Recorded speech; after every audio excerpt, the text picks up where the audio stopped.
അറബിക്കടലിന്റെ തീരത്തോട് ചേർന്ന് കിടക്കുന്ന ആ പഴയ തീരദേശ ഗ്രാമത്തിൽ അന്ന് ശക്തമായ കടൽക്ഷോഭമുണ്ടായിരുന്നു. കരിനീല നിറമുള്ള വൻതിരമാലകൾ കരയിലേക്ക് ആഞ്ഞടിച്ചുകൊണ്ടിരുന്നു. തീരത്തുനിന്ന് അല്പം മാറി ഒരു കുന്നിൻമുകളിൽ തനിച്ചു നിൽക്കുന്ന ആതിരമംഗലം മനലക്ഷ്യമാക്കി 3 സുഹൃത്തുക്കൾ നടന്നു നീങ്ങി.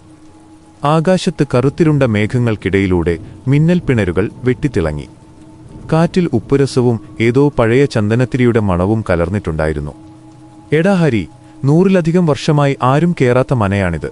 ഒടുവിലത്തെ തമ്പുരാൻ ദുരൂഹമായ സാഹചര്യത്തിൽ മരിച്ചതിനു ശേഷം ഈ പടിപ്പുര ആരും തുറന്നിട്ടില്ല. കയ്യിലെ വലിയ ഇരുമ്പ് ടോർച്ച് മുന്നോട്ട് തെളിച്ച് ജിതിൻ പറഞ്ഞു. അവന്റെ ഭയം വകവയ്ക്കാതെ റഫീഖ് മുന്നോട്ട് നടന്നു. അതുകൊണ്ടല്ലേ നമ്മൾ ഇങ്ങോട്ട് വന്നത് ജിതിൻ? ഈ നാട്ടിലെ പ്രായമായവർ പറയുന്നത് ഇതിന്റെ അടിയിലുള്ള നിലവറയിൽ തിരുവിതാംകൂർ രാജാക്കന്മാരുടെ കാലത്തെ വിലമതിക്കാനാവാത്ത ചില പുരാവസ്തുക്കൾ ഉണ്ടെന്നാണ്. നമ്മളത് കണ്ടെത്തുക തന്നെ ചെയ്യും. അവരുടെ കൂട്ടത്തിൽ ഏറ്റവും ധൈര്യശാലിയായ ഹരിമനയുടെ വലിയ തടിയൻ വാതിലിനടുത്തേക്ക് നീങ്ങി. വള്ളിച്ചെടികളും ചിലന്തിവലകളും നിറഞ്ഞ ആ വാതിലിൽ ഭാരമേറിയ ഒരു ഇരുമ്പ് പൂട്ടയുണ്ടായിരുന്നു. ഹരി തന്റെ കയ്യിലുണ്ടായിരുന്ന ചെറിയ ഇരുമ്പ് കമ്പി ഉപയോഗിച്ച് ആ പൂട്ട് തകർത്തു. വലിയൊരു ശബ്ദത്തോടെ വർഷങ്ങളായി അടഞ്ഞുകിടന്ന ആ വലിയ വാതിൽ തുറക്കപ്പെട്ടു. അവർ അകത്തേക്ക് പ്രവേശിച്ചതും അന്തരീക്ഷത്തിലെ താപനില പെട്ടെന്ന് കുറഞ്ഞു. മനയുടെ ലിവിംഗ് റൂമിൽ പഴയ തടിയൻ കസേരകളും പൊടിപിടിച്ച വലിയ ചില്ലുവിളക്കുകളും ഉണ്ടായിരുന്നു. ചുമരുകളിൽ മുൻതലമുറക്കാരുടെ വലിയ പെയിന്റിങ്ങുകൾ തൂങ്ങിക്കിടന്നിരുന്നു. അവയിലെ കണ്ണുകൾ തങ്ങളെത്തന്നെ നോക്കുന്നതുപോലെ അവർക്ക് തോന്നി. ഇനി നമുക്ക് താഴത്തെ നിലവറയിലേക്ക് പോകാം, റഫീഖ് പറഞ്ഞു. അവർ മനയുടെ തെക്കിനി ഭാഗത്തുള്ള ഒരു ചെറിയ മുറി കണ്ടെത്തി. അതിന്റെ തറയിൽ ഒരു വലിയ തടിപ്പലകയുണ്ടായിരുന്നു. അത് മാറ്റിയപ്പോൾ താഴേക്ക് നീളുന്ന കരിങ്കൽ പടവുകൾ കണ്ടു. ടോർച്ചിന്റെ വെളിച്ചത്തിൽ അവർ പതുക്കെ താഴേക്കിറങ്ങി. ഓരോ പടി ഇറങ്ങുമ്പോഴും മുകളിൽ നിന്ന് മണ്ണും പൊടിയും അവരുടെ മേലേക്ക് വീണുകൊണ്ടിരുന്നു. നിലവറയുടെ ഒടുവിൽ അവർ എത്തിയത് വിചിത്രമായ ഒരു മുറിയിലാണ്. അതിന്റെ നടുവിലായി വലിപ്പമുള്ള ഒരു വെങ്കല കണ്ണാടി ഉണ്ടായിരുന്നു. ആ കണ്ണാടിയുടെ ഫ്രെയിമിൽ ഭയപ്പെടുത്തുന്ന സർപ്പങ്ങളുടെ രൂപങ്ങൾ കൊത്തിവെച്ചിരുന്നു. അതിനരികിലായി ഒരു പഴയ തടിയൻ മേശപ്പുറത്ത് പട്ടുതുണിയിൽ പൊതിഞ്ഞ ഒരു പെട്ടിയും ഇരിപ്പുണ്ടായിരുന്നു. കണ്ടോ, ഇതാണ് ഞാൻ പറഞ്ഞ നിധി. റഫീഖ് ആവേശത്തോടെ ആ പെട്ടിക്ക് നേരെ അടുത്തു. റഫീഖ്, നിൽക്ക്, ആ കണ്ണാടിയിലേക്ക് നോക്ക്. ഹരി പെട്ടെന്ന് റഫീഖിന്റെ കയ്യിൽ പിടിച്ചു പുറകോട്ട് വലിച്ചു. അവർ മൂവരും ടോർച്ച് വെളിച്ചം ആ വെങ്കല കണ്ണാടിയിലേക്ക് തിരിച്ചു. വിചിത്രമെന്ന് പറയട്ടെ, കണ്ണാടിയിൽ അവരുടെ പ്രതിബിംബമല്ലായിരുന്നു കാണാൻ കഴിഞ്ഞത്. പകരം ആ നിലവറയുടെ ചുവരുകളിൽ ചോരയൊലിക്കുന്ന മുഖത്തോടെ നിൽക്കുന്ന അനേകം പ്രേതരൂപങ്ങളെയാണ് അവർ കണ്ടത്. പെട്ടെന്ന് ആ വെങ്കല കണ്ണാടിയുടെ ചില്ല് തനിയെ വിണ്ടുകീറാൻ തുടങ്ങി. അതിനുള്ളിൽ നിന്ന് കറുത്ത പുക പുറത്തേക്ക് വമിച്ചു. ആ പുക പതുക്കെ ഒരു കൂറ്റൻ മനുഷ്യരൂപമായി മാറി. അവന്റെ കൈകളിൽ നീണ്ട മൂർച്ചയുള്ള നഖങ്ങളും കണ്ണുകളിൽ കനൽ ജ്വാലകളുമുണ്ടായിരുന്നു. മനയിലെ രഹസ്യങ്ങൾ തേടിവന്ന പരദേശികളെ, ഈ നിലവറ കാക്കുന്ന ശാപമാണ് ഞാൻ.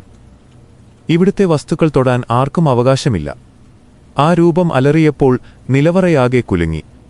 ചുവരുകളിൽ നിന്ന് കല്ലുകൾ താഴേക്ക് പതിക്കാൻ തുടങ്ങി. ഭയം കൊണ്ട് ജിതിൻ നിലവിളിച്ചുകൊണ്ട് മുകളിലേക്ക് ഓടാൻ നോക്കി. പക്ഷേ നിലവറയുടെ വാതിൽ വലിയൊരു ശബ്ദത്തോടെ തനിയെ അടഞ്ഞു. അവർ അവിടെ പെട്ടുപോയി. ആ പ്രേതരൂപം റഫീഖിന് നേരെ കൈകൾ നീട്ടി പാഞ്ഞെടുത്തു. അതിന്റെ നഖങ്ങൾ റഫീഖിന്റെ മാറിൽ പോറലുകളുണ്ടാക്കി. റഫീഖ് വേദന കൊണ്ട് തറയിൽ വീണുരുണ്ടു. ഹരി, എന്തെങ്കിലും ചെയ്യ്, നമ്മളിവിടെ കിടന്നു മരിക്കും, ജിതിൻ കരഞ്ഞുകൊണ്ട് പറഞ്ഞു. ഹരി ഭയന്നുപോയെങ്കിലും മനസ്സാന്നിധ്യം വീണ്ടെടുത്തു. അവൻ ചുറ്റും നോക്കി. ആ വെങ്കല കണ്ണാടിയുടെ അടിയിലായി പഴയ ചില സംസ്കൃത വരികൾ കൊത്തിവെച്ചിരിക്കുന്നത് അവൻ കണ്ടു. മുത്തശ്ശൻ പണ്ട് പറഞ്ഞുതന്ന ഒരോർമ്മ അവന്റെ മനസ്സിലേക്ക് ഓടിയെത്തി. ചില ആത്മാക്കൾ തങ്ങളുടെ ജീവൻ അടക്കം ചെയ്ത വസ്തുക്കളിൽ ബന്ധിക്കപ്പെട്ടിരിക്കും. ആ പ്രേതരൂപത്തിന്റെ ശക്തി ഉറവിടം ആ വെങ്കല കണ്ണാടിയാണെന്ന് ഹരിക്ക് മനസ്സിലായി. അവനൊട്ടും സമയം കളയാതെ തറയിൽ കിടന്ന ഒരു വലിയ കരിങ്കല്ലെടുത്ത് ആ കണ്ണാടിക്ക് നേരെ ആഞ്ഞെറിഞ്ഞു. വലിയൊരു ശബ്ദത്തോടെ ആ വെങ്കല കണ്ണാടി തകർന്നു തരിപ്പണമായി. ഇല്ല എന്ന് ദയനീയമായി അലറിക്കൊണ്ട് ആ പ്രേതരൂപത്തിന്റെ ശരീരം കരിഞ്ഞുണങ്ങാൻ തുടങ്ങി. ഏതാനും നിമിഷങ്ങൾക്കകം ആ രൂപം പൂർണ്ണമായും ഇല്ലാതായി. അന്തരീക്ഷത്തിലെ കറുത്ത പുകയും ഒഴിഞ്ഞുപോയി. അടഞ്ഞുകിടന്ന തടിവാതിൽ തനിയെ തുറക്കപ്പെട്ടു.